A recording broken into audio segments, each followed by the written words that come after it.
The bake oven is almost up to temperature, and the chickens are almost done in the Rumford, and we'll be putting blueberry pies in there soon, so there's a lot of business going on in the kitchen right now, and I want to introduce some of our busy kitchen sisters. Terry Dujak is larding the bread pans, getting those ready to put the bread loaves in, and Heather Kewag, who was kneading the bread earlier, is ripping it up, getting it ready to put into the loaf pans. And then it'll sit for a little while in the loaf pans and rise while I let the fire go out and rake the ashes and embers out down into the ash pit down below.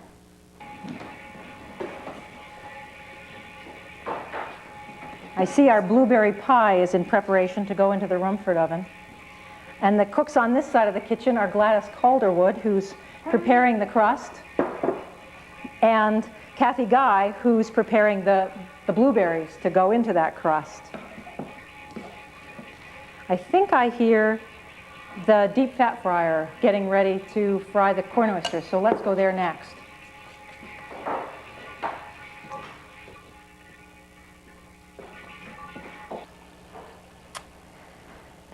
The lard is getting up to temperature. I've been testing it by throwing little slices of potato in to see how quickly that starts boiling, and it's still not quite up to temperature. But that was the throwing in slices of potato was also a way of clarifying the lard if it started to sort of taste of whatever you'd been frying in there the last time. You don't empty this every time. You just leave the lard in. They fried a lot, and so probably every day this was being used. So they just left the same lard in, just added to it as it ran out.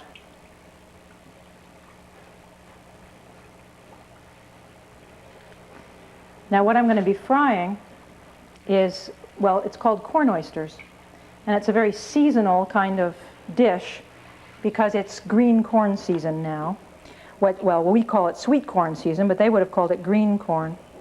And this is just green corn cut off the cob and mixed up with eggs and flour and salt and pepper and deep fried. And they call them corn oysters because they look a little bit in shape and like fried oysters.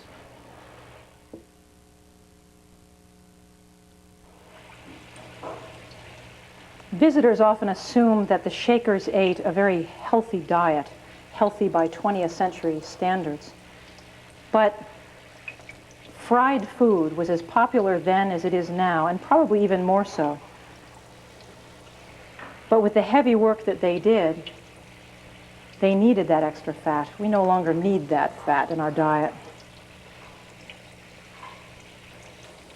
Now, once this deep fryer is up to temperature, you've got to start using it because there isn't any way to regulate the heat, to cool it down, other than to throw things into it to be cooked, which cools down the fat, or to close the little damper door in the front door of the firebox.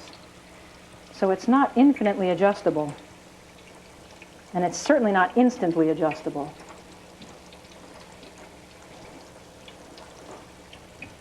We need to brown them on both sides.